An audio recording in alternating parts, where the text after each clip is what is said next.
The key turned with a sound like breaking glass. I remember that. The metallic click that split my life into before and after. My hand on the brass doorknob, cold so cold it burned, and the way the hinges whispered as I pushed. Not a creak. A whisper. Like the house itself was trying to warn me, trying to tell me to turn around, to go back downstairs, to preserve the life I thought I had for just one more blessed, ignorant moment. But I didn't. The door swung open. The air hit me first. Thick. Warm. Carrying the scent of his cologne mixed with something floral and young. Her perfume, the one I'd complimented just 3 weeks ago when she'd worn it to our Sunday brunch. What a lovely fragrance, I'd said, smiling at her across the table while my daughter beamed beside her best friend, happy we all got along so well. The afternoon light slanted through the bedroom window, golden and gentle, painting everything in honey-colored lies. Dust motes danced in the beam. I watched them float suspended and thought absurdly, isn't that beautiful? Then I saw them. My husband, Logan, 46 years old, graying at the temples in that distinguished way that made me fall in love with him at a dinner party 19 years ago. His back to me. Shoulders I'd massaged countless nights when work stress knotted his muscles. Skin I'd traced in the dark. And her. Madison. 24 years old. My daughter's best friend since college. The girl who'd spent Christmases at our table, who'd cried on our couch about bad breakups while I made her tea, who'd called me her second mom, with such apparent sincerity that it made my heart swell. They were on the bed I'd made that morning. The sheets, Egyptian cotton, 800 thread count, the set I'd splurged on for our anniversary, were twisted around them like accomplices. Time did something strange. It stretched and compressed like a lung struggling to breathe. I couldn't move. Couldn't speak. Couldn't even properly process what I was seeing because my brain kept trying to rewrite the scene into something acceptable, something explainable. Maybe I'm misunderstanding. Maybe this is a misunderstanding. Maybe. She turned her head. Madison. She looked directly at me. Our eyes met across the room, across the wreckage of my marriage, across the canyon that had just opened in my chest. And she smiled. Not a gasp. Not shock. Not shame or horror or the frantic scramble of someone caught doing something unforgivable. A smile. Slow. Deliberate. Curling at the corners of her lips like smoke. Her blue eyes, my daughter's best friend's eyes, the eyes I'd looked into with trust and affection, held mine with something that made my blood turn to ice water. Victory. That's what the smile said. That's what it meant. I won. Before we continue, please write in the comment which country you are watching this video. We love knowing where our global family is tuning in from. And if this is your first time on this channel, please subscribe. Your support helps us bring even more epic revenge tales of life. Enjoy listening. 6 weeks earlier, life was normal. That's what I keep circling back to in the nights I can't sleep, which is most of them now. How completely, utterly, devastatingly normal everything seemed. How the mundane details of existence continued their steady march while the ground beneath me was already crumbling. Logan and I had been married for 18 years. Together for 19. We met when I was 23 and still believed in the kind of love that songs are written about.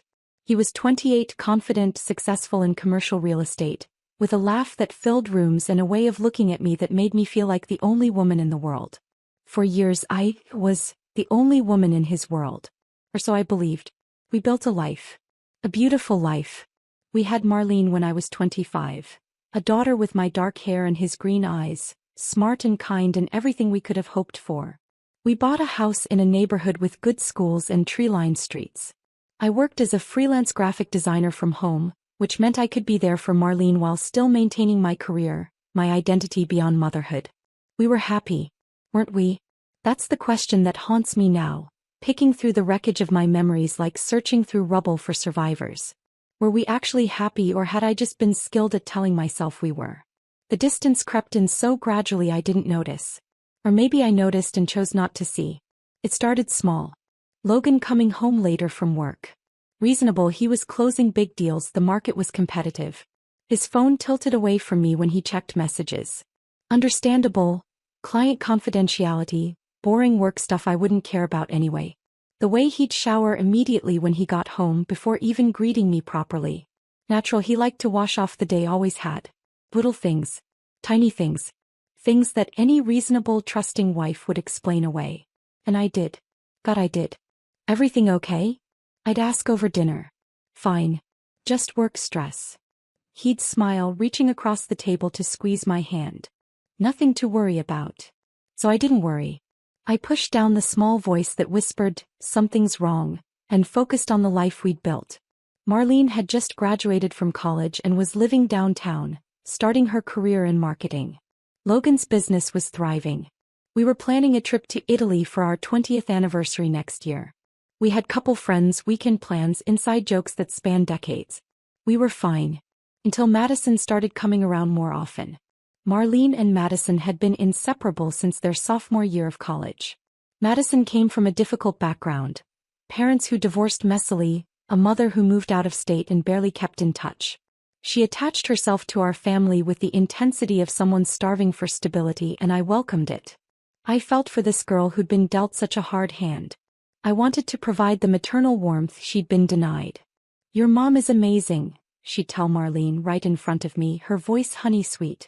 You're so lucky. I'd smile, warmed by the compliment, never seeing it for what it was. A survey of the territory. She started dropping by even when Marlene wasn't home.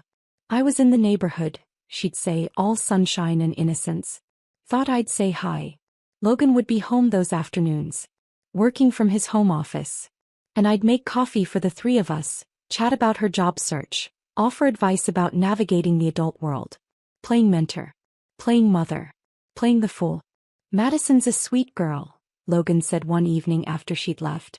She is, I agreed, loading the dishwasher. She's had it rough. I'm glad we can be there for her. He came up behind me, wrapped his arms around my waist. A rare gesture lately. I leaned back into him, grateful for the affection. You have such a good heart, he murmured into my hair. I remember smiling. I remember feeling loved. Now I remember it differently. Now I know what he was really thinking as he held me. Now I understand that every tender moment had become a performance, that I was loving a ghost while he was already somewhere else. With someone else. The signs multiplied. A new cologne, spicier than his usual. Thought I'd try something different, he said when I commented on it. The gym membership he suddenly started using religiously.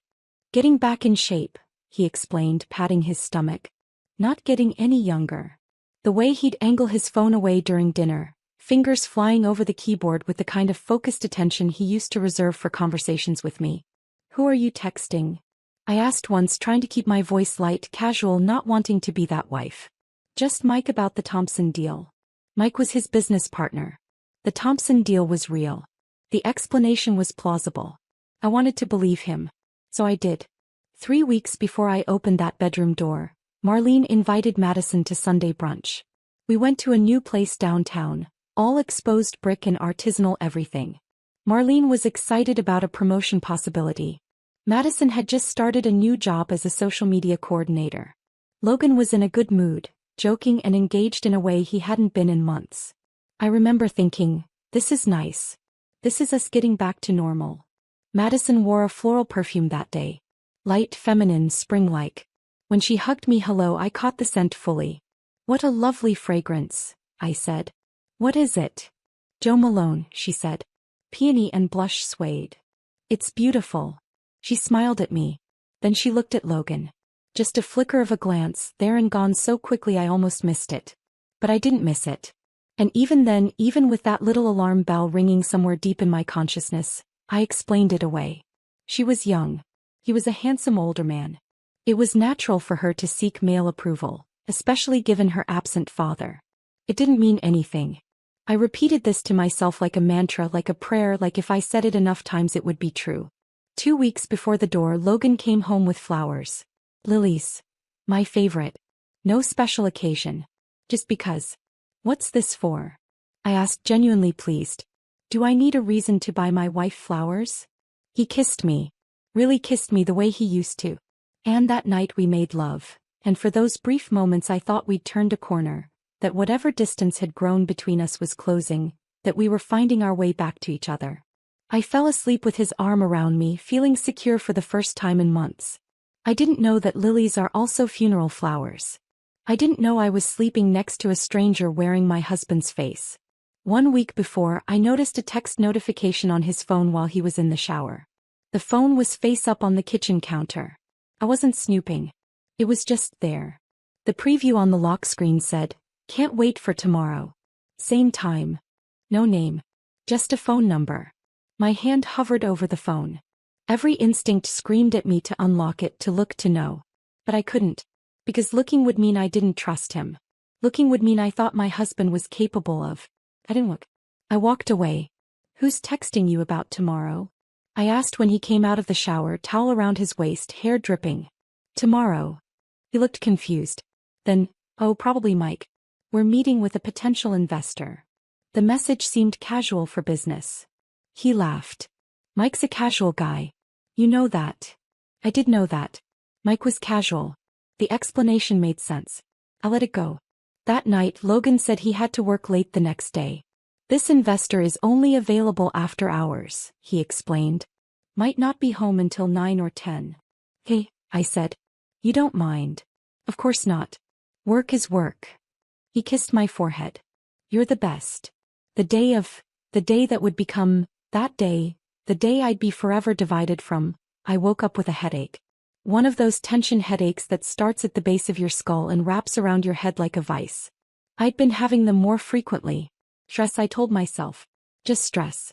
Marlene called that morning. "Mom, can I stop by later? I want to show you some furniture options for my apartment. I'll be home all day. Come whenever. Love you."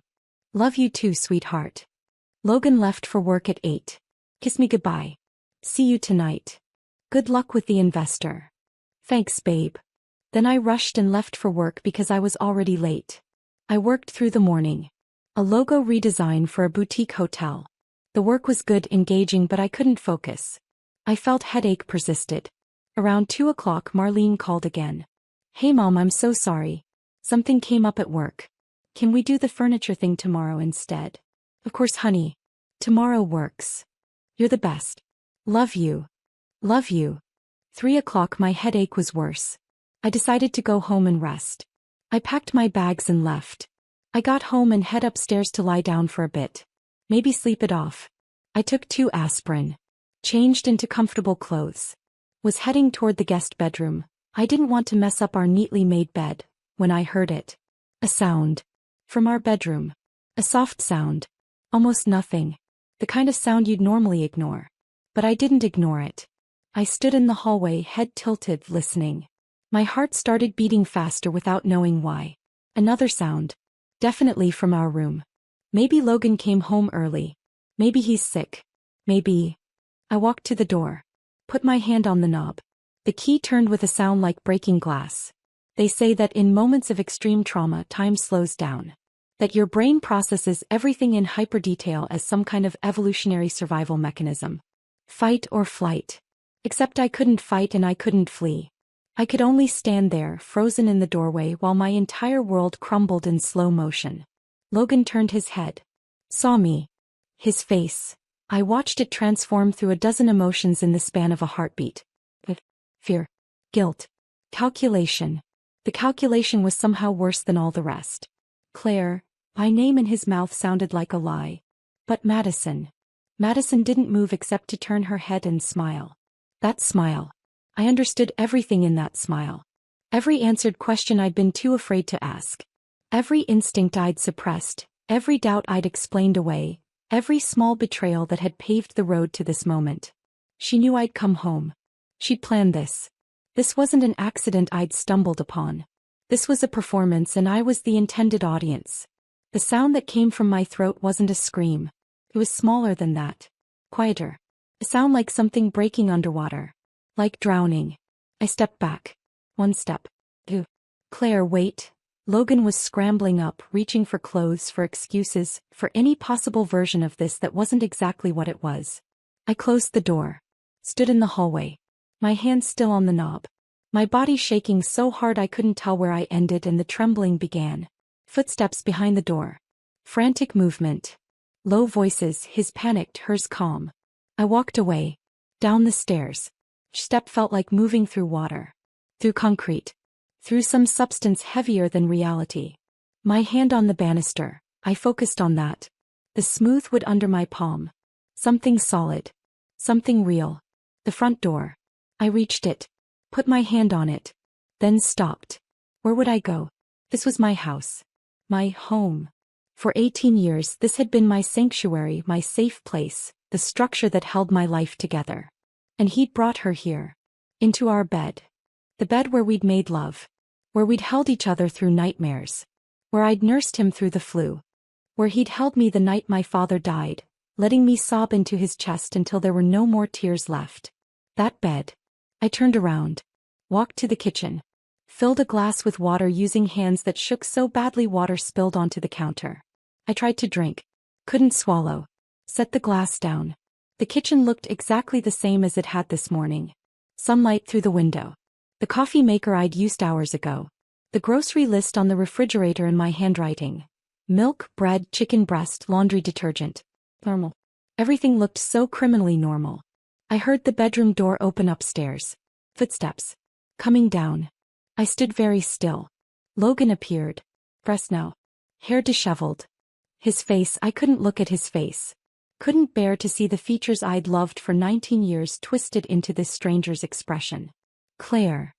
His voice was shaking. Please. Let me explain. Explain. The word came out flat. It's not, this isn't. He ran his hands through his hair, that gesture I'd always found endearing. God, Claire. I'm so sorry. I'm so sorry. Madison came down the stairs behind him. Fully dressed. Composed. Her hair was slightly messed, but otherwise she looked perfectly calm. Like she'd just come from a casual visit. Like she hadn't just detonated a bomb in the center of my life. She looked at me. Claire, I think I should go. You think? The words came out sharper than I intended.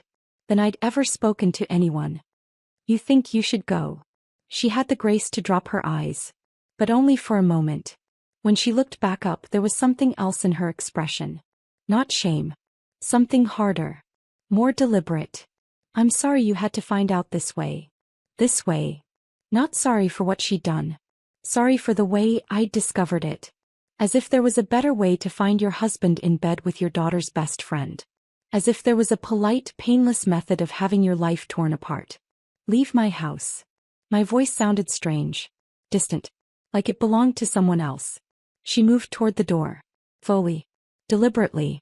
Not scurrying with shame but walking with measured steps. At the threshold she paused. Turn back. Marlene doesn't need to know, she said quietly. We can keep this between us. The concern in her voice sounded genuine. Might have even been genuine. But it was also strategic. Calculated. A chess move disguised as compassion. How kind of you, I said. To consider my daughter's feelings. She flinched. Finally. A crack in the composure. Then she was gone. Logan and I stood in the kitchen. Husband and wife. Two people who'd promised forever to each other in front of everyone we loved. Who'd built a life, raised a child, weathered storms and celebrated triumphs and grown so intertwined I'd thought we were inseparable.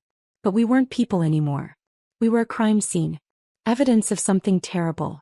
You are so disgusting, right? Did you ever think of your daughter's feelings? How long has this been going on, Logan? I asked. He closed his eyes. Claire. How long? 3 months. 3 months. 90 days. 12 weeks of lies. Of him kissing me goodbye in the morning and hello at night. Of us eating dinner together, watching television, discussing Marlene's career and the broken fence that needed fixing and what color to paint the guest bathroom.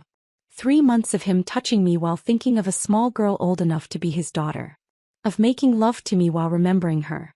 Of sleeping beside me and dreaming of someone else. Where? My voice was mechanical now. Like I was conducting an interview. Collecting data. Besides here. Where else? Does it matter? Yes. He slumped into a kitchen chair. Put his head in his hands. Hotels. Her apartment. The office a few times. The office. His office where I'd brought him lunch. Where I'd surprised him on his birthday with his favorite sandwich and a cupcake with a candle. She'd probably been there that day. Probably hiding. Or maybe not hiding. Maybe brazenly present while I played the devoted wife. Did you laugh? I asked. He looked up. What? Did you laugh at me? The two of you. Did you think I was stupid? Naive? A fool? No. God, no. Claire, I never. He stood, moved toward me. I stepped back so fast I hit the counter. Don't touch me. He froze. I saw tears in his eyes. Real tears. He was crying. For what? His mistake. His guilt. Or just because he'd been caught. I love you, he said. I know you don't believe me right now, but I do. I love you. This thing with Madison, it was a mistake. A terrible, awful mistake. But it doesn't change how I feel about you. A mistake. 3 months was a mistake. A mistake is forgetting to buy milk. Calling someone by the wrong name. This wasn't a mistake. This was a choice. 100 choices. 1,000 small decisions that all added up to betrayal. Why? The word cracked in the middle. Why her? I don't know. That's not good enough. Claire, I don't know. She was young and she paid attention to me and I was flattered and stupid and... He pressed his hands to his face. There's no good answer. There's no reason that makes it okay. Did you use protection? The question came from somewhere clinical. Some part of me that understood I needed to know but couldn't fully process why. He nodded. Yes, always. How considerate. The laugh that escaped me sounded unhinged. You put my health at risk, but at least you used protection. What a gentleman. I'm sorry. I'm so sorry. Sorry. The word people say when they bump into you on the sidewalk. When they're late for dinner. When they accidentally break a glass. Not when they break vows. Hearts. Families. Did you love her? I needed to know. Needed to understand if I'd lost him to something real or just to the thrill of something forbidden. No. Don't lie to me anymore, Logan. Please. Just this once, don't lie. He met my eyes. I didn't love her. It was physical. Exciting. All the terrible clichés you read about. But I didn't love her. I love you. Past tense and present tense, all tangled together. He didn't love her. He loved me. Both statements somehow managing to be true and completely meaningless at the same time. Just leave, I said. Claire. Get out of my house. Get out right now or I swear to God I will call the police and tell them you're trespassing. This is my house too. Then I'll leave. I'll pack a bag and I'll leave and you can stay here in our bed where you brought her and think about what you've done. Please. Let's talk about this. Let's figure out. There's nothing to figure out. My voice rose, finally, all the numbness cracking to reveal the rage underneath. You brought my daughter's best friend into our bed. You've been lying to me and our daughter for 3 months. You looked me in the eye every single day and lied. What is there to figure out? Whether you can forgive me. The audacity of it. The sheer, breathtaking audacity. As if forgiveness was just a switch I could flip. As if 19 years of love and trust could counterbalance 3 months of betrayal and we could somehow reset to factory settings. I don't know, I said honestly. I don't know if I can forgive you. I don't know if I want to forgive you. I don't know anything right now except that I can't look at you. Where do you want me to go? I don't care. Phil. Friend's house. Your office. Sleep on the street for all I care. He nodded slowly. Defeated. He moved toward the stairs. I heard him packing in the bedroom. The bedroom. Our bedroom that I would never be able to enter again without seeing them. I stood in the kitchen and felt my life rearranging itself. Everything I'd thought was solid revealed to be built on sand. 19 years sliding away like water through my fingers. He came back down with a suitcase. Stood by the door. I'll call you, he said. I didn't respond. I love you, Claire. Please believe that. Then he was gone. The house fell silent. Completely, devastatingly silent. The kind of silence that's so heavy it has weight. It pressed down on me until I couldn't breathe. I sat down on the kitchen floor. Not because I meant to. Because my legs just stopped working. I sat there on the cold tile floor in the house I'd made into a home and I tried to cry. Nothing came. The tears wouldn't come. Maybe I was in too much shock. Maybe my body had used up its capacity for feeling. Maybe I'd gone somewhere beyond tears to a place where there was only numbness and the slow-motion replay of Madison's smile. That smile. I closed my eyes and saw it again. The curve of her lips. The look in her eyes. Not guilt. Not shame. Triumph. She'd wanted me to see. She'd orchestrated the whole thing. The timing when Marlene canceled. The unlocked bedroom door. Maybe even the small sounds that had drawn me upstairs. She'd wanted me to walk in. Why? The question circled in my mind like a vulture. Why would she want that? What did she gain from me knowing? And then, slowly, horribly, I began to understand. He wanted to take what was mine. Not just Logan. Not just the affair. She wanted to take my place. My life. To step into the role I'd occupied and prove she could do it better. Younger. More desirable. More vital. She wanted me to see her winning. I don't know how long I sat there. Minutes. Hours. The light through the window changed from afternoon to evening. My phone buzzed several times. I didn't check it. Finally I stood. My body ached like I'd been beaten. I walked through the house like a stranger, seeing it all differently now. The photos on the wall. Our wedding, Marlene's childhood, vacations and holidays, and ordinary moments that had seemed precious. They all looked like lies. In the living room there was a picture of the four of us from last Thanksgiving. Me, Logan, Marlene, and Madison. Madison had spent the holiday with us because her mother had moved to Arizona and her father was spending it with his new family. We'd welcomed her. Made room at our table. I'd given her my grandmother's recipe for cranberry sauce. In the photo, Logan's hand was on my waist. Madison stood next to him. Close. Not inappropriately close. Close. I looked closer at his face. At the slight angle of his body. At where his eyes were focused. Not on the camera. On her. How had I not seen it? How had I been so blind? Or maybe I hadn't been blind. Maybe I'd seen and chosen not to see. Because seeing would mean acknowledging something too terrible to be real. My phone buzzed again. I finally looked. 11 missed calls from Logan. 6 text messages. Please talk to me. I'm at the Marriott downtown. Claire, please. I'll give you space, but we need to talk eventually. I'm sorry. I know that's not enough, but I am. I love you. I deleted them without responding. 2 texts from Marlene. Hey mom, still on for tomorrow? Love you. Marlene. My daughter. Who loved Madison like a sister. Who had no idea her best friend had been sleeping with her father. Who trusted both of them completely. How was I going to tell her? My hands started shaking again. I couldn't tell her. How could I tell her? How could I put that burden on her? How could I make her choose between her friend and her father?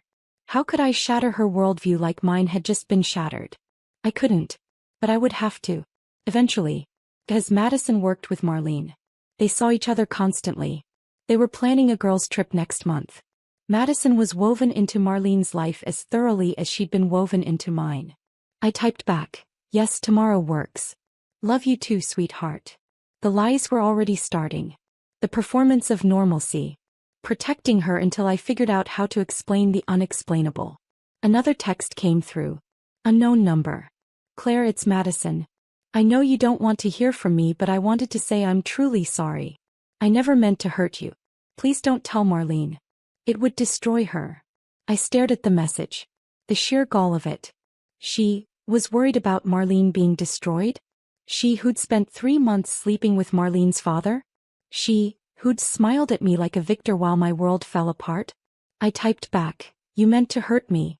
That's why you made sure I walked in. 3 dots appeared. Disappeared. Appeared again. I know you must hate me right now. You have every right to. But Marlene doesn't deserve to lose both her best friend and her parents' marriage over this. Both her best friend and her parents' marriage.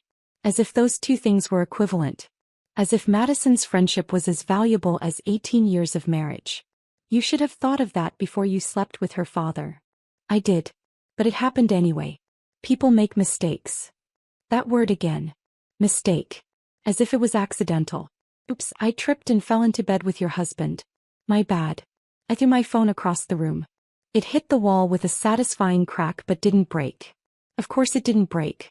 Nothing was that simple. The next morning I woke up on the couch. Still in yesterday's clothes. My mouth tasted like copper and my head pounded with a headache that had nothing to do with tension and everything to do with trauma. For exactly 3 seconds I didn't remember. I was just a woman waking up on her couch, slightly confused about why she was there. Then it all came crashing back. The bedroom door. The honey-colored light. Madison's smile. I made myself stand. Made myself walk upstairs. Past the bedroom, I couldn't go in there, not yet, maybe not ever, and into the guest bathroom. Showered in water as hot as I could stand, trying to scald away the feeling of violation. It didn't work. Dressed in fresh clothes. Looked at myself in the mirror. The woman looking back was a stranger. Her face was pale, drawn. Her eyes looked hollow. But she was still intact. Still standing. Still breathing. Fake it until you make it, I thought. Then, fake it until you figure out what you're making. Marlene was coming at noon. I had 2 hours to transform back into a mother. To put on the mask of normalcy and hide the fact that my insides had been scooped out and replaced with broken glass. I went downstairs. Made coffee. The mechanical ritual was comforting. Scoop the grounds. Pour the water. Press the button. Wait. Simple steps. Achievable goals. My phone had 17 new messages. I ignored them all. At 11:57, Marlene's car pulled into the driveway. I watched her through the kitchen window. My beautiful daughter. 23 years old. My greatest achievement. The one purely good thing Logan and I had created together. She was wearing jeans and a blue sweater that made her eyes even greener. Smiling as she walked up the path, so completely, innocently happy. I wanted to build a wall around her. To keep her in this moment before knowledge. Before everything changed. Mom. She hugged me at the door, all warmth and energy. You look tired. Are you feeling okay? Just didn't sleep well. You know how it is. We sat at the kitchen table with her laptop, looking at furniture for her apartment. Couches and coffee tables and bookshelves. All the things young people need when they're building their first real adult space. She was excited, chattering about her vision for the place. I smiled and nodded and offered opinions, and the whole time I was screaming inside. Your father is cheating on me with Madison. Madison wanted me to catch them. Everything you think is real is a lie. But I said none of it. I played my part. The supportive mother. The life that no longer existed. Where's Dad? Marlene asked casually, scrolling through dining table options. The question landed like a punch. Working. Big project. He's always working lately. She glanced up. Is everything okay with you guys? Too perceptive. She'd always been too perceptive. Of course, honey. Why? I don't know. You both seem stressed lately. Distracted. It's just life, I said, smiling in a way that felt like my face was cracking. Nothing to worry about. She studied me for a moment longer than comfortable. Then nodded. Hey. But you'd tell me if something was wrong, right? Of course I would. Another lie. They were coming so easily now. Stacking up like bricks in a wall between us. We spent another hour on furniture. I ordered lunch, Thai food her favorite. We ate and talked and laughed, and it felt like being an actor in a play where everyone else thought the script was real. As she was leaving, she hugged me again. Love you, Mom. You're the best. Love you too, sweetheart. I watched her drive away. Then I went back inside and finally, let myself cry. The tears came in waves. Violent, shaking sobs that bent me double. I cried for the marriage I'd lost. For the trust that was shattered. For my daughter's innocence that I'd have to destroy. For the version of myself who'd woken up yesterday morning still believing in her life. I cried until there was nothing left. Until I was empty and hollow and wrung out. Then I stopped. Sat up. Wiped my face. Looked around the kitchen. Something was shifting inside me. Something cold and sharp emerging from the wreckage. It felt like clarity. Like rage distilled into something pure and focused. I'd spent enough time being devastated. Now it was time to think. Madison had wanted me to see. She'd orchestrated my discovery. Which meant this wasn't just about an affair. This was about power. About proving something. About taking something from me and making sure I knew it. I pulled out my laptop. Opened a browser. Started searching. Madison's social media profiles loaded on the screen. Instagram, Facebook, LinkedIn. I'd seen them before, of course. Had liked her photos, commented supportive things on her posts. But I'd never really looked at them. Not with this new lens. Not trying to see what was underneath. I scrolled back through her Instagram. 6 months. A year. 2 years. The photos told a story I'd been too trusting to read. Her at our house. Dozens of photos at our house. The Thanksgiving picture I'd seen yesterday, but also 4th of July barbecues, Christmas morning, random Sunday dinners. Always positioned close to Logan. In group shots, she'd somehow always ended up next to him. Photos from restaurants I recognized. Places Logan had told me were business dinners. In the background of Madison's carefully cropped selfies, I could sometimes see another table, another person. I enlarged one from 4 months ago. There. In the blurred background. Logan's profile. His distinctive salt and pepper hair. 4 months ago.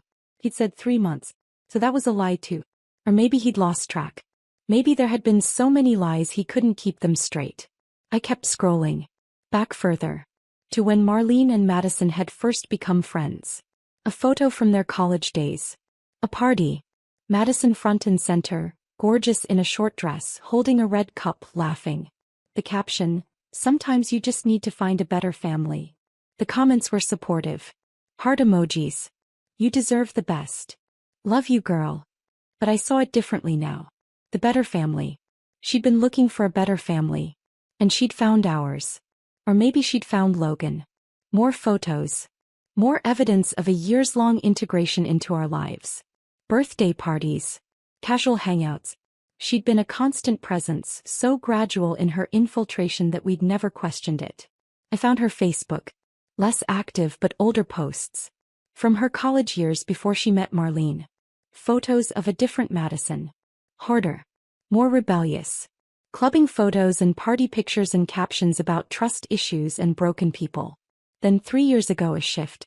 Softer photos. More filtered. A conscious rebranding. Right around when she met Marlene. I clicked on her friends list. Scrolled through. Stopped at a name that made my stomach turn. Logan. They were Facebook friends. Had been for 2 years. I clicked on his profile, feeling like I was looking at a stranger's page. When had he accepted her friend request? Had he told me? I couldn't remember. But why would I have questioned it? She was Marlene's best friend. Of course they'd connect on social media. It meant nothing. Except it meant everything. I checked their interaction. He'd liked dozens of her photos over the past 2 years. Innocent likes. Group photos, landscape shots, nothing inappropriate. But the pattern was there. Consistent attention. Regular engagement. Had it started online? Had she targeted him digitally first? Or had the online connection just been another tool in a longer game? My phone rang. Logan. I declined the call. He immediately called again. Declined. A text appeared. "We need to talk about what happens next. Please, Claire. I know you're angry, but we have to figure this out." What happens next? As if there was a roadmap for this. As if there was a protocol for rebuilding a marriage after you find your husband in bed with your daughter's best friend. I didn't respond. I kept researching. LinkedIn. Madison's professional profile. Social media coordinator at a boutique marketing firm. Before that, various entry-level positions. Before that, a degree in communications from the State University where she'd met Marlene. I clicked on her connections. Scrolled through. Stopped. Several people from Logan's company. Not just Logan. His partners. His associates. His secretary.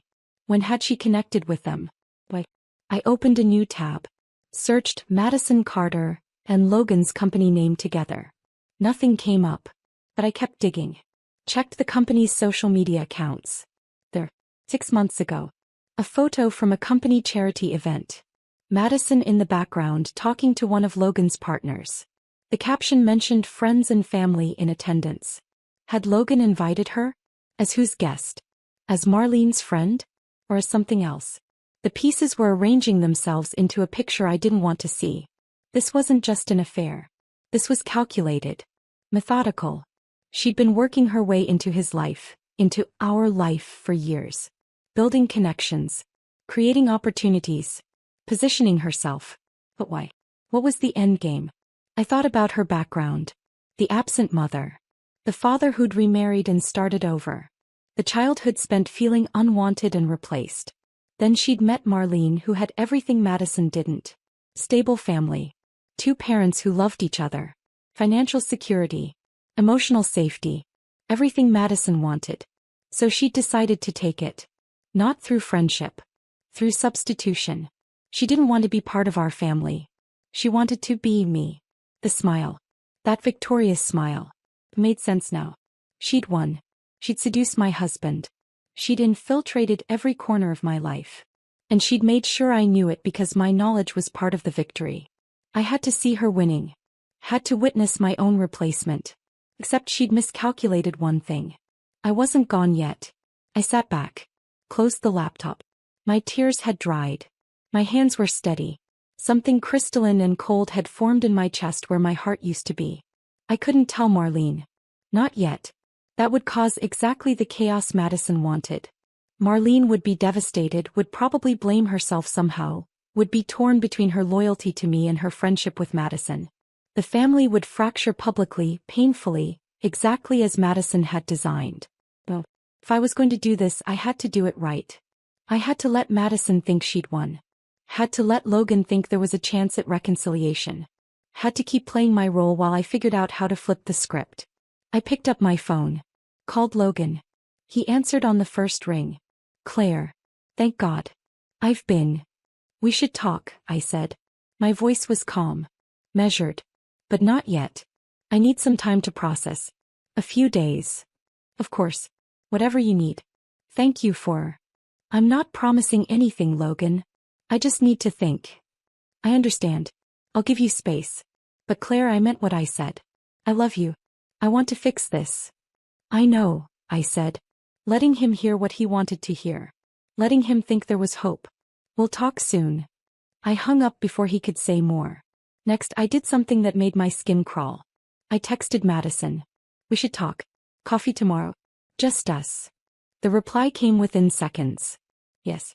Of course. Thank you for being willing. What time? 10 a.m. The Greenhouse Cafe. I'll be there.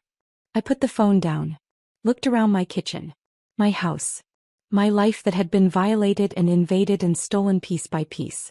But it was still mine. And I was going to take it back. Not through rage. Not through public confrontation. Through something more precise. More devastating. I was going to use their weapons against them. The deception. The manipulation. The calculated cruelty. If Madison wanted to play games, I'd show her what happens when you play against someone who has nothing left to lose. The Greenhouse Cafe was Madison's favorite spot. She told me that once 6 months ago over lunch when she'd confided about a bad date. I always feel better here, she'd said. It's like my safe space. That's why I chose it. To meet her in her safe space and take it away. I arrived 15 minutes early. Ordered an herbal tea I wouldn't drink.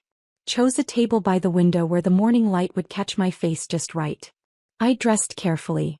Navy sweater. Minimal makeup. Hair pulled back. The picture of a wounded woman trying to hold herself together. Everything was strategic now. Every choice a weapon. Madison arrived exactly on time. She dressed carefully too. Jeans and a simple blouse. Natural makeup. Her hair down and soft. The costume of contrition. We were both performing. She saw me. Hesitated by the door. I watched her take a breath, steel herself, then walk over.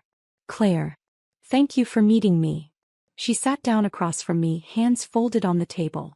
I wasn't sure you would. I almost didn't. I'm so sorry. I know I keep saying that and I know it doesn't fix anything, but I need you to know. Why? I interrupted, keeping my voice soft. Wounded but searching. Why did you do it? She looked down. I don't have a good answer. Try. Pause. She was choosing her words carefully. Deciding which version of the truth to tell me. I was lonely. He paid attention to me. It started innocently, just conversations talking about life and work and family. Then it became more. By the time I realized what was happening, I was in too deep. It was a good story. Believable. The kind of explanation that painted her as a victim of circumstance rather than an architect of destruction. When did it start? About 3 months ago. After the charity event for his company. The event where she'd been photographed in the background. The event she'd attended as whose guest? But I didn't ask that. Not yet. How did you end up at that event? I asked instead, as if I was just curious, just trying to understand. Logan invited me. He said partners were bringing friends and family, and since Marlene couldn't make it, he thought it would be nice to have someone there who knew the family. Smooth. Plausible. And maybe even true, depending on how she'd maneuvered that invitation. That was kind of him, I said. She nodded. Took a sip of the coffee she'd ordered. Her hands were steady. No trembling. No visible guilt. Whatever she was feeling, she had it locked down tight. What happens now? She asked. With you and Logan? I don't know. He wants to work on things. Do you? She leaned forward slightly. Concerned. Caring. I know I have no right to ask. But do you think you can forgive him? There was the real question. The one that mattered to her. Because if I forgave Logan, if our marriage survived, then her victory was incomplete. She'd be relegated to a footnote. The affair Logan had gotten over. But if I left him? I don't know, I said honestly. Part of me wants to. We've built a life together. But I don't know if I can ever trust him again. Trust is everything, Madison said softly. Without that, what's the point? She was encouraging divorce. Subtle but definitely encouraging it. Planting seeds of doubt. Making sure the wound didn't heal. What about you? I asked. Do you have feelings for him? She looked startled by the directness. It's complicated. Uncomplicate. A longer pause. She was deciding again. How much truth to tell? How much to hide? I care about him, she said finally. But I know it can't go anywhere. He loves you. He told me that clearly. I was a mistake he made and now it's over. Is it over? Yes. Completely. I ended it yesterday. After you found out. I told him we couldn't do this anymore. Noble of her. Taking the high ground. Positioning herself as the one who made the mature decision to end it. Never mind that she'd orchestrated my discovery. Never mind the smile. That smile, I said, watching her face. What? When I walked in. You smiled at me. Her expression didn't change. Didn't shift into panic or defensiveness. She just looked at me steadily. I was in shock, she said. I don't even remember. I wasn't smiling. I was horrified. Calculated lie. But delivered so smoothly I'd almost believe it if I hadn't seen it myself. Maybe I misinterpreted, I said, backing down. Letting her think I was unsure. Planting doubt in my own memory. Everything happened so fast. Claire, I promise you I felt nothing but horrible in that moment. I still feel horrible. I've ruined everything. She reached across the table. Put her hand on mine. The touch made my skin crawl, but I didn't pull away. I know this doesn't help, she continued, but losing you, losing your friendship, your trust, that's the worst part of all of this. You've been like a mother to me. Better than my own mother. And I destroyed that. I hate myself for it. The performance was flawless. Her eyes were shining with tears. Her voice trembled. If I didn't know better, I'd believe every word. But I did know better. What about Marlene? I asked. Madison pulled her hand back. Looked down. That's what kills me most. He can never know. It would destroy her. Destroy our friendship. Destroy how she sees both her father and me. So you want me to lie to my daughter? I want you to protect her. There's a difference. Is there? Claire, please. I know I don't have the right to ask anything of you. But Marlene doesn't deserve this. He loves me. He loves her father. He loves you and Logan together. If this comes out, she loses all of that. Is that really what you want? It was manipulation dressed as concern. Making me responsible for Marlene's pain. Framing the truth as cruelty and the lie as love. I haven't decided what to tell her yet, I said. Just think about what serves her best. Not what makes you feel better or what punishes Logan and me.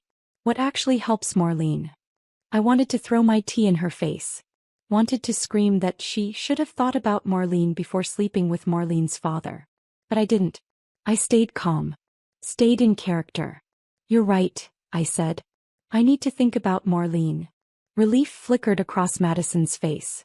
Just for a moment. Then concern again. How are you doing? She asked. Really? I'm devastated. I can't imagine. If there's anything I can do. There isn't. We sat in silence. The cafe bustled around us. Normal people having normal mornings. Ordering lattes and pastries and discussing weekend plans. Nobody looking at our table and seeing the wreckage. I should go, Madison said finally. But Claire, thank you. For meeting with me. For listening. I know it doesn't change anything, but I needed you to hear how sorry I am. She stood. Shouldered her bag. Looked down at me with those blue eyes that had never seemed cold until now. I hope someday you can forgive me, she said. Maybe someday, I replied. She left. I watched her walk out, get into her car, drive away. Then I sat there for another 10 minutes, sipping tea that had gone cold, thinking about everything she'd said and everything she hadn't. He was good. Better than good. If I hadn't seen that smile, I might have actually believed her contrition. But I had seen it. And I knew the truth. She wasn't sorry. She was managing the situation. Making sure I stayed quiet. Making sure Marlene never found out. Making sure that when I inevitably left Logan, because that's what she expected, she'd be positioned perfectly to step in. The concerned friend. The woman who understood him. The one who'd been there. She'd wait a respectable amount of time. 6 months maybe. A year. Then she'd start seeing him openly.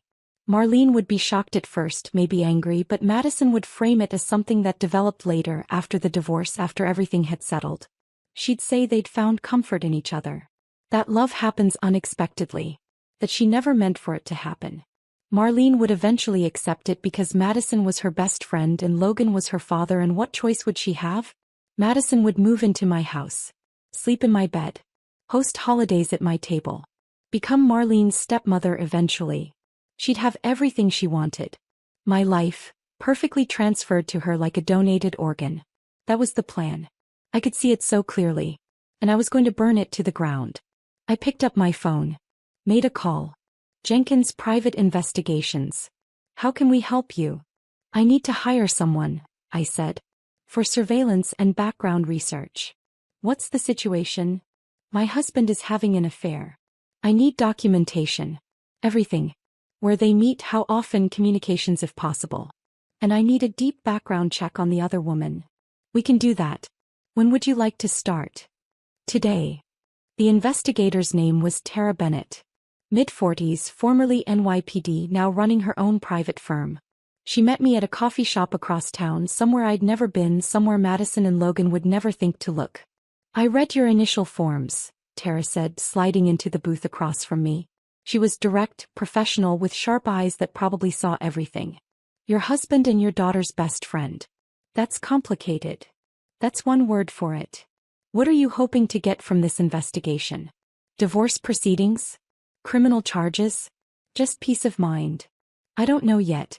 All of the above, maybe. I just need to understand the full scope of what's been happening. She nodded. Makes sense. Here's what I can do. Surveillance on both parties. Documentation of meetings and communications if possible, full background check on Madison Carter, financial records if they're accessible, digital footprint analysis. The works. How long will it take? Depends on what we find. Surveillance starts immediately. Background check, I can have preliminary results in 48 hours. Deeper dive takes longer. Do it. It's not cheap.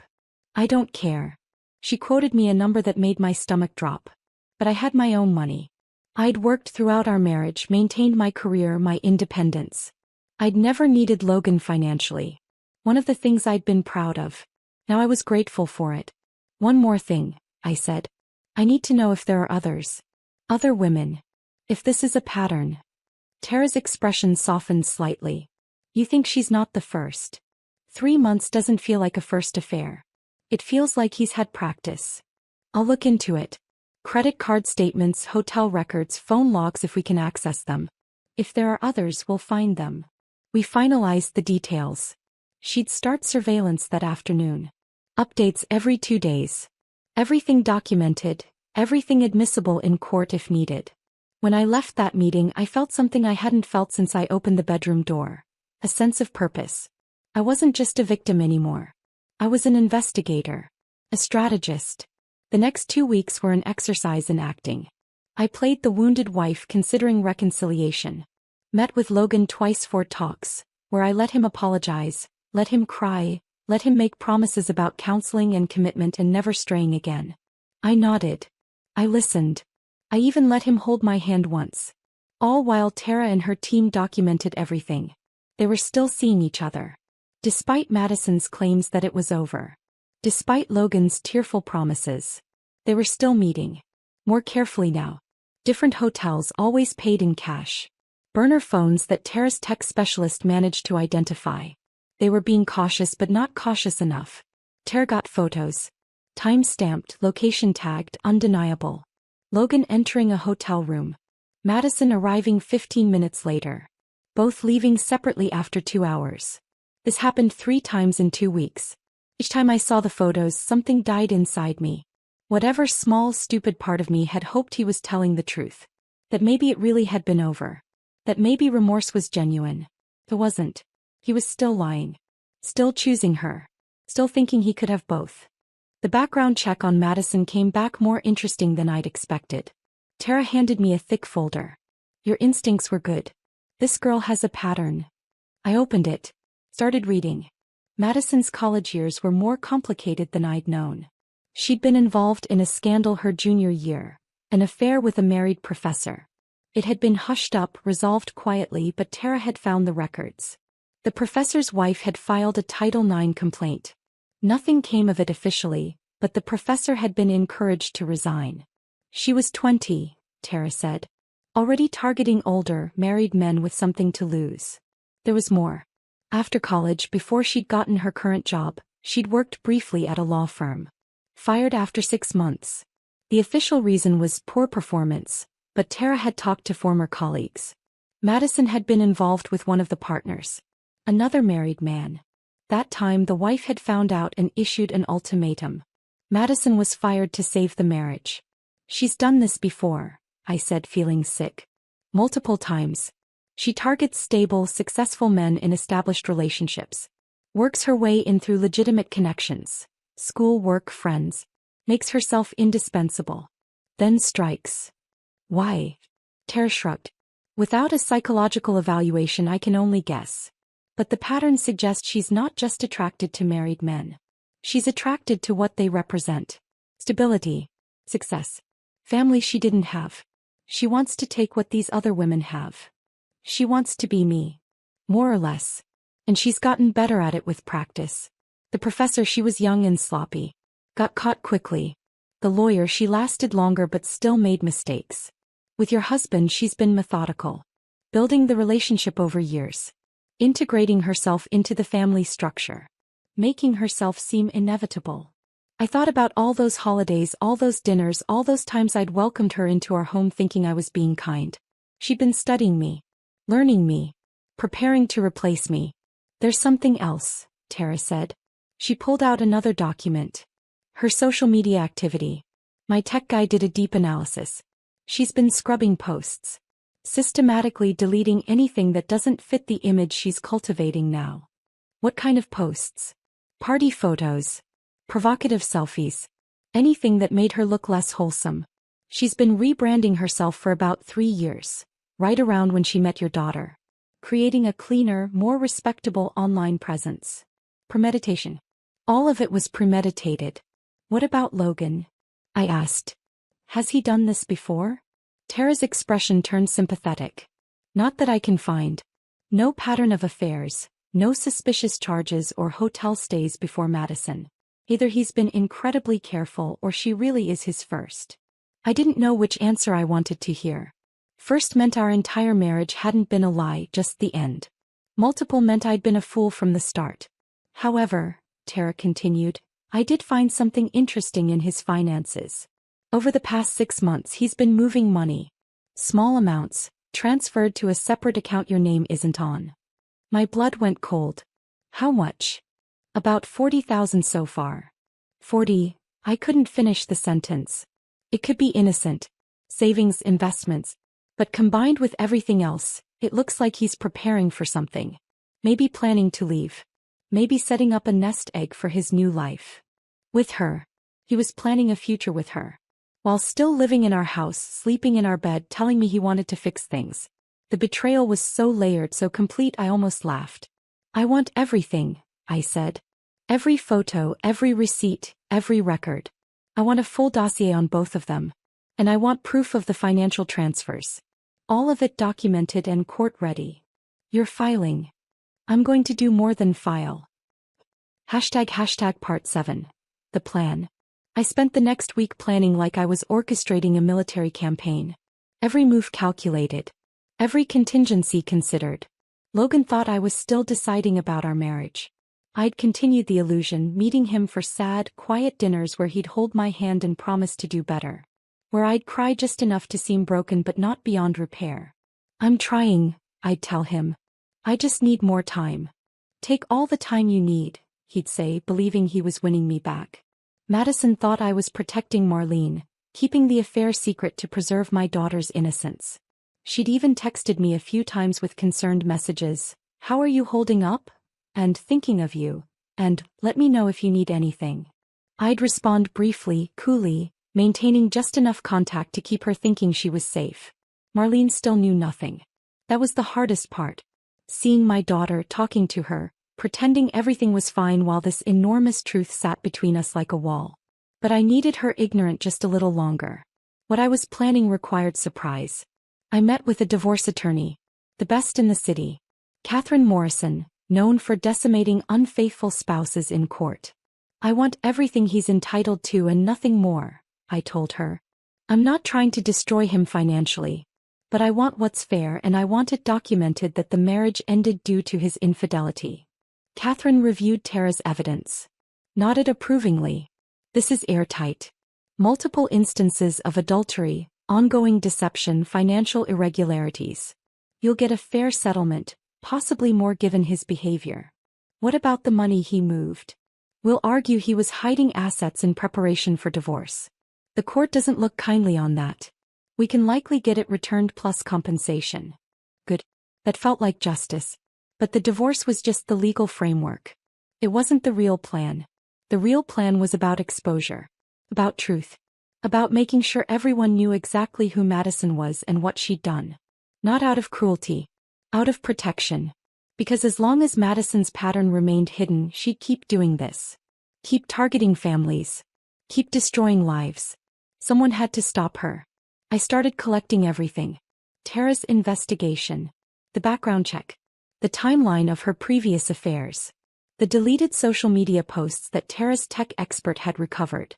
Screenshots of messages between Madison and Logan that the expert had pulled from cloud backups. The messages were damning. Not just sexual. Those were there too, explicit enough to make me want to vomit, but also calculating. Madison discussing me. She suspects nothing. Madison discussing Marlene. She'd be devastated if she knew. Madison discussing their future. Once the divorce is final, we can be together openly. They'd been planning this. Planning my exit from my own life. I compiled it all into a document. Organized. Chronological. Undeniable. Then I planned the reveal. Marlene's birthday was in 3 weeks. She'd been planning a dinner party. Intimate, just close friends and family. Madison was invited, of course. Logan was planning to come even though we were separated. Marlene had asked me to please try to be civil for one night for her birthday. I'd agreed. Told her I could be mature about it. The dinner would be at Marlene's apartment. Casual but nice. She'd mentioned maybe 15 people. Perfect. I called Marlene. "Honey, I was thinking. Why don't we do your birthday here instead? At the house. More space and I can help you cook. Make it really special." "Are you sure, Mom? With everything going on with you and Dad. It's your birthday. I can handle one evening. Besides, I miss hosting. Let me do this for you." She was hesitant but agreed. Marlene had always loved parties at our house. Our dining room, our backyard, the kitchen where she'd grown up. She wanted that comfort, especially now with her parents' marriage falling apart. I spent the next 3 weeks preparing. Not just the party, the reveal. I had a tech friend help me set up a presentation.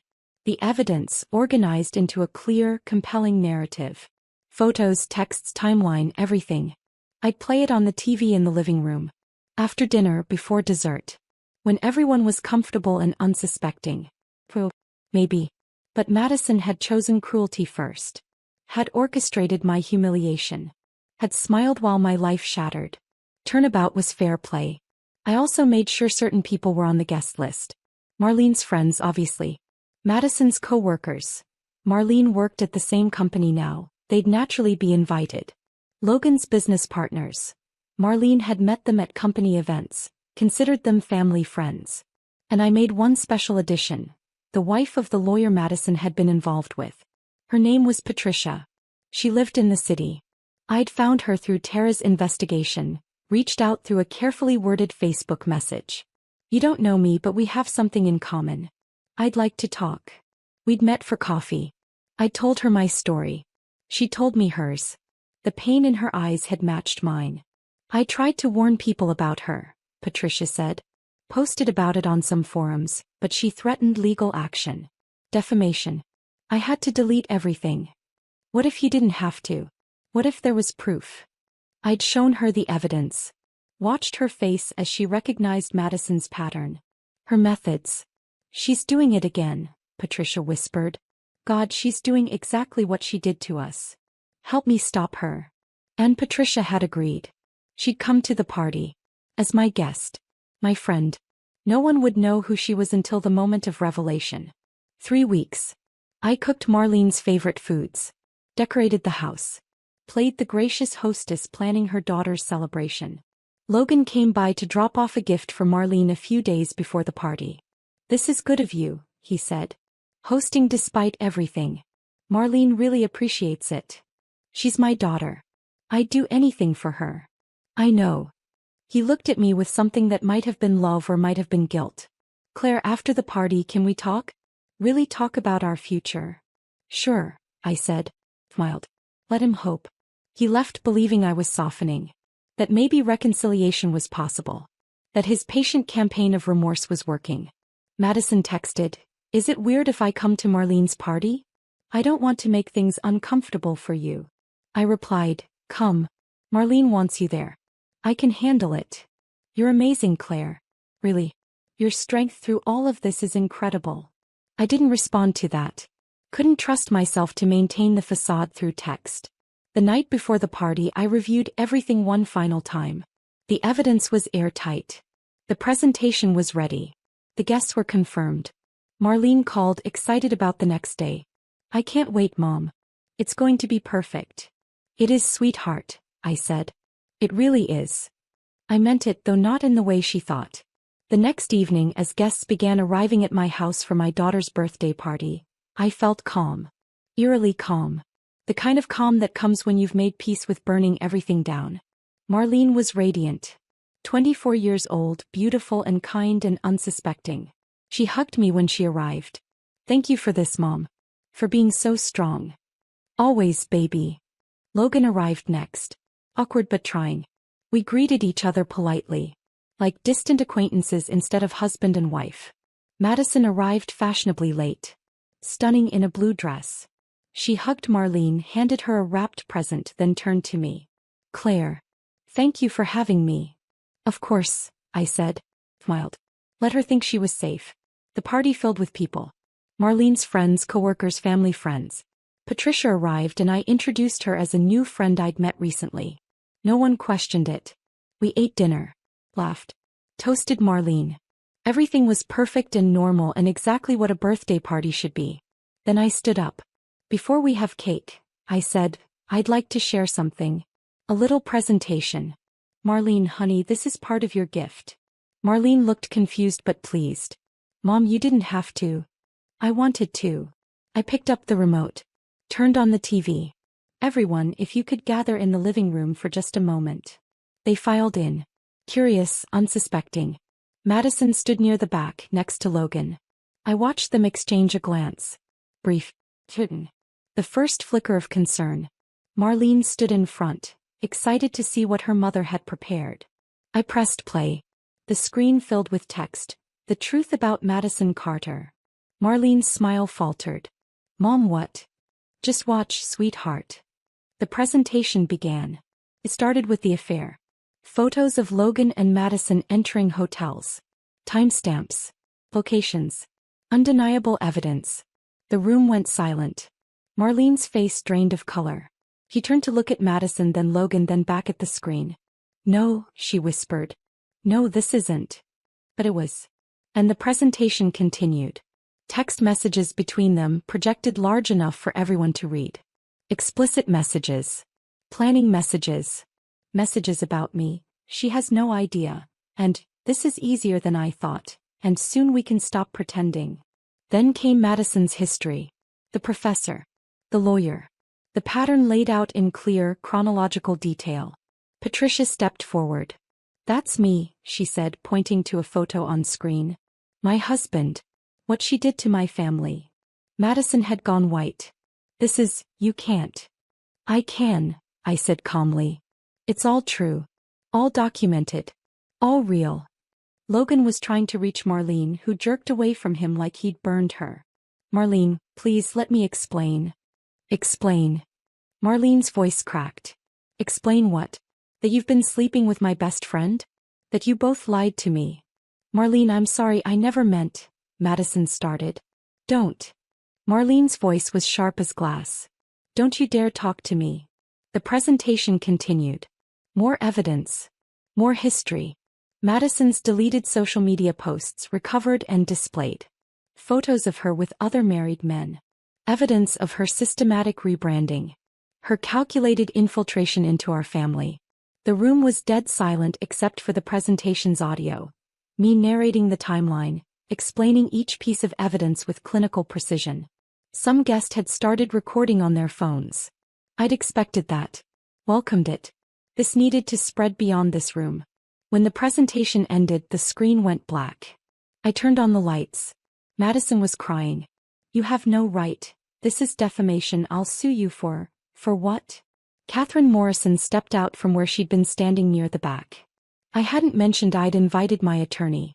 For telling the truth? Everything in that presentation is documented fact. You're welcome to try suing, but discovery would be fascinating. Madison's mouth snapped shut. Logan was staring at me like he'd never seen me before. Claire, why would you do this? Why here? Why in front of Marlene? Because Marlene deserved to know the truth, I said. Because she was going to find out eventually, and I wanted her to hear it from me with evidence so she couldn't be manipulated by your lies anymore. You ambushed us. Like Madison ambushed me? My voice rose for the first time. Like she orchestrated my discovery? Like she smiled at me while I found you in our bed. Marlene made a sound. A sob that seemed to come from somewhere deep and broken. She smiled. She smiled, I confirmed. Because this was never just an affair, Marlene. This was a calculated plan to take over my life. To push me out and step into my place. Look at the evidence. Look at her history. This is what she does. Marlene turned to Madison. Is that true? Were you trying to? Madison's tears had stopped. Her face was hardening. The mask was cracking, revealing something cold underneath. You have no idea what it's like, she said. Growing up with nothing. Watching everyone else have perfect families, perfect lives. You had everything, Marlene. Everything I never had. So you tried to steal it?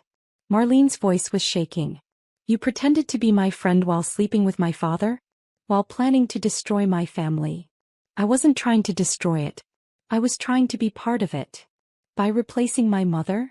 Madison's silence was answer enough. Marlene turned to Logan. And you? How could you? How could you do this to Mom? To me. Marlene, I made a terrible mistake. Mistake. Marlene laughed, harsh and bitter. A mistake is forgetting an anniversary.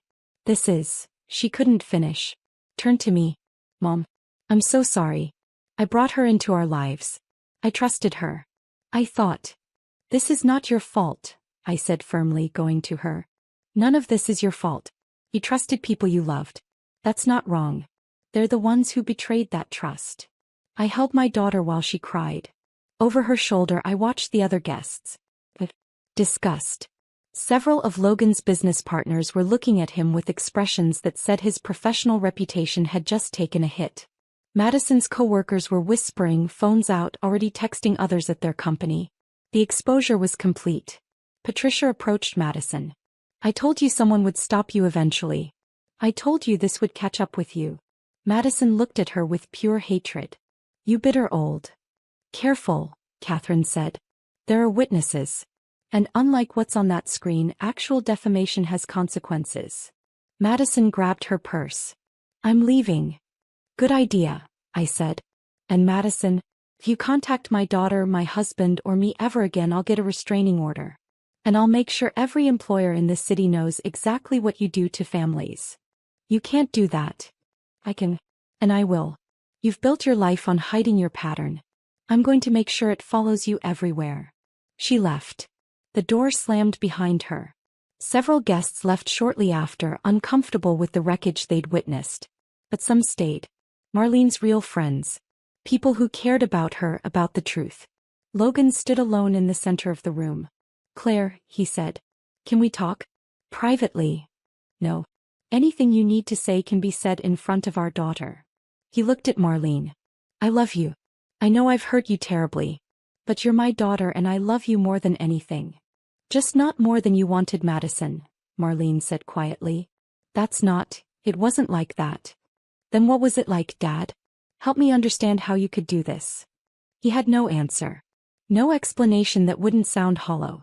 Catherine, I said. Can you give Logan the papers? Catherine pulled an envelope from her bag. Handed it to Logan. You've been served. Divorce proceedings begin Monday. His hands shook as he took it. Claire, please. Don't do this. We can work through this. Counseling, time, whatever you need. What I need is a divorce. What I need is to never see you again outside of legal proceedings. What I need is for you to leave my house.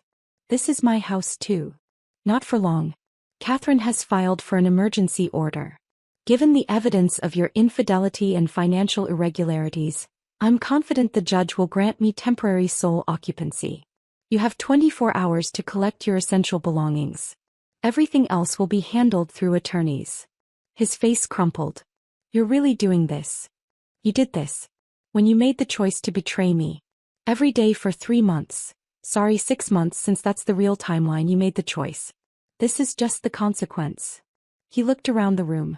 At the guests who remained, all watching him with varying degrees of judgment. At Marlene, who wouldn't meet his eyes. At me, standing tall and unmoved. I'll go, he said finally. But Marlene, please. Call me. When you're ready. Please. Marlene said nothing. He left with his shoulders slumped, looking 20 years older than when he'd arrived. The remaining guests slowly departed, each one stopping to hug Marlene, to tell her they were there if she needed anything. To tell me I was brave, strong, that I'd done the right thing. Finally, it was just Marlene and me. Mother and daughter. In the house where she'd grown up, surrounded by the ruins of her birthday party. I'm sorry, I said. I'm so sorry I did it this way. But I needed you to see the truth. I needed you to have evidence so they couldn't twist it, couldn't make you doubt. Mom. She took my hands. Her face was tear-streaked and devastated, but her eyes were clear. You protected me. You could have told me weeks ago, made it my burden to carry. But you carried it alone until you had all the facts. Until you could show me the truth in a way I couldn't deny. I never wanted to hurt you. I know. But Dad and Madison did. They hurt both of us. He pulled me into a hug. I love you, Mom. And I'm so proud of you. For being strong enough to do this. We stood there holding each other while my heart broke and mended simultaneously. I'd lost my marriage. But I'd kept my daughter. I'd kept the one thing that mattered most. Can I stay here tonight? Marlene asked. I don't want to be alone. You can stay as long as you want. This is your home. We cleaned up the party debris together. Threw away plates of uneaten cake. Put away decorations. Erased the physical evidence of the worst birthday party in history. Madison and I are done, Marlene said while we worked. I never want to see her again. I understand. All those years. Thought she was my best friend. I told her everything. And the whole time she was, Marlene's voice broke. How do I trust anyone again? The same way I will. Carefully. But not everyone is like them. Most people are good. Honest. We just have to be more careful about who we let close. Marlene nodded. I'm going to need therapy. Me too. We'll find someone good. We'll work through this. Together. Together. My phone buzzed. A text from Logan. I'm sorry. For everything. You deserved better. I deleted it without responding. Another text from a number I didn't recognize. You're going to regret this. Making me look bad won't change what happened. Madison. From a different number. Still unable to accept responsibility. I forwarded the text to Catherine with a note. Add to harassment file. Then blocked the number. Marlene and I stayed up late talking. She cried. I cried.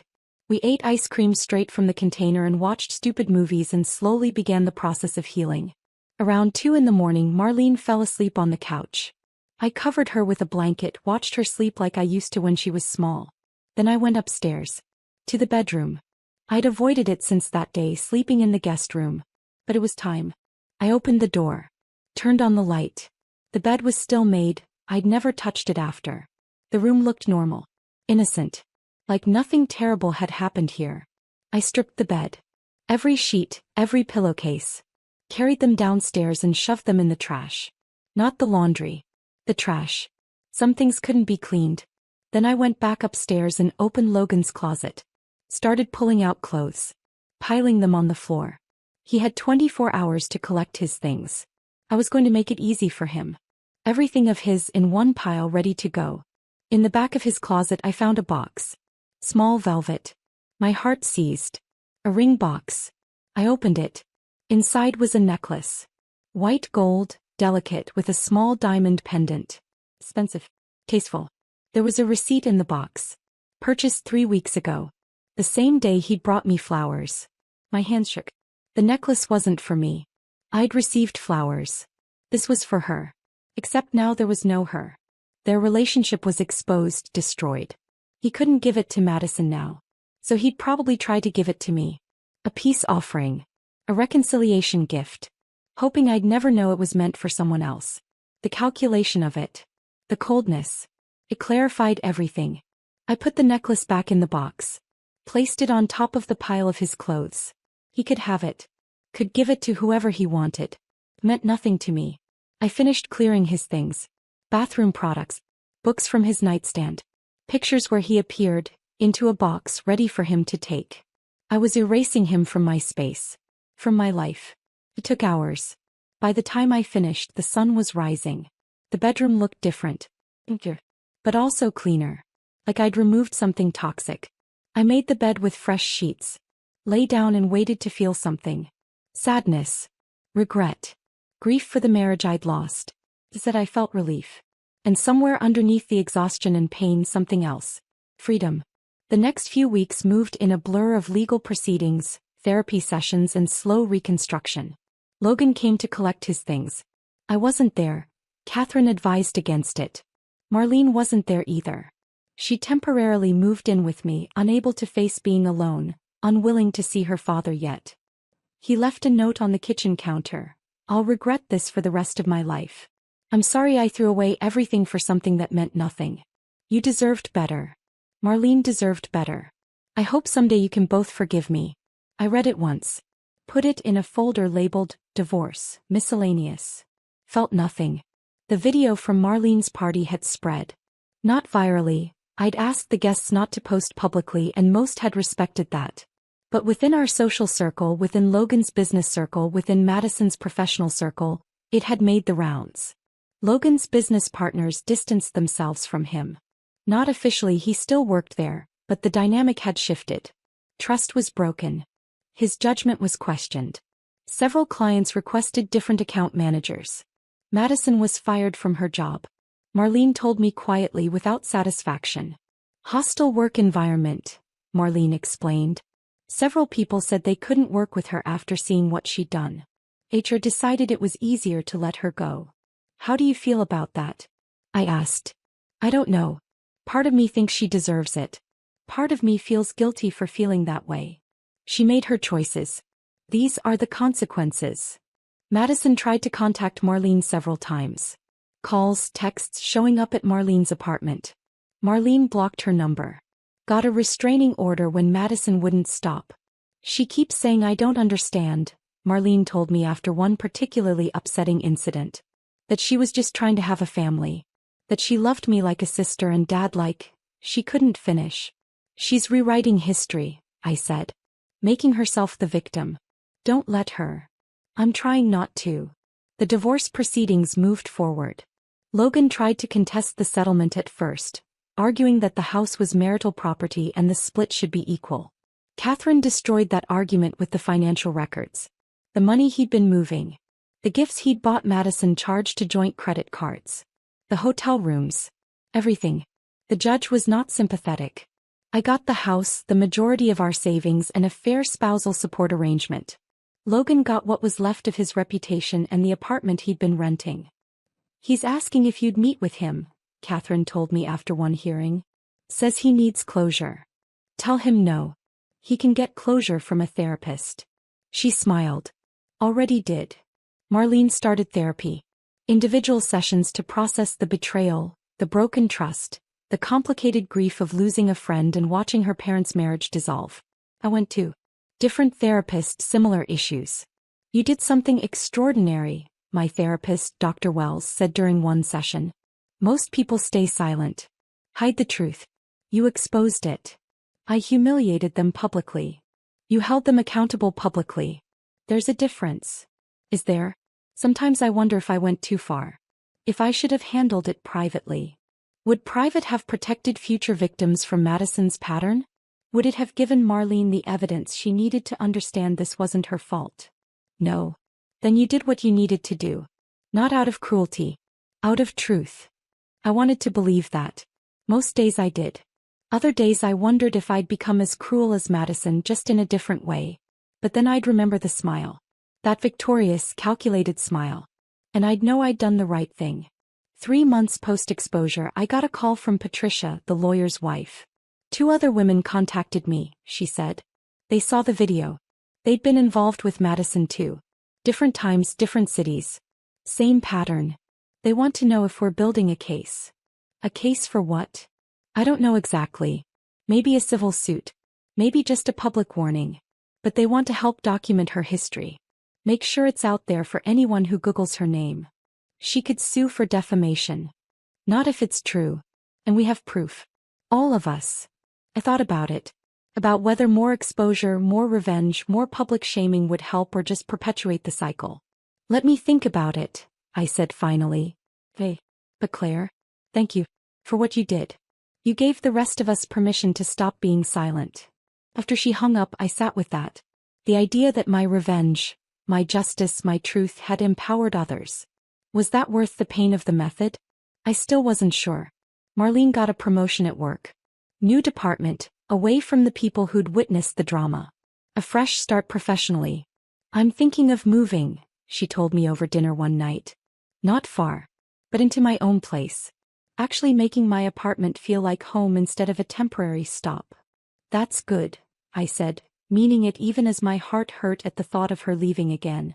You could come with me, she offered. Get a place together. Fresh start for both of us. I considered it. Leaving the house. Leaving the memories. Starting completely over. But no. This is my house, I said. I'm not going to let what happened here drive me away. I'm going to reclaim it. Make it mine again. That's brave. Or stubborn. Both, Marlene said, smiling. Definitely both. 6 months after the exposure, the divorce was finalized. Catherine called with the news. It's done. You're officially single. Single. The word felt strange. After 19 years of being partnered, defined in relation to someone else, I was just myself. How do you feel? Catherine asked. Free, I said. And meant it. I redecorated the bedroom. New paint. New furniture, new everything. Erased every trace of Logan until it was just my space. I started dating. Casually. Nothing serious. Just remembering what it felt like to be seen as a woman, not just a wife or mother. Marlene thrived. Made new friends. Started seeing a guy from her new department. Kind, stable, completely unconnected to the wreckage of the past. And slowly, painfully, we both healed. 1 year after I opened that bedroom door, I was in a coffee shop when I saw her. Madison. She looked different. Thinner. Harder. Her hair was shorter, darker. But I'd know that face anywhere. He was with a man. Older, wedding ring visible. They were sitting close, talking intently, and I watched her lean in and touch his arm with practiced ease.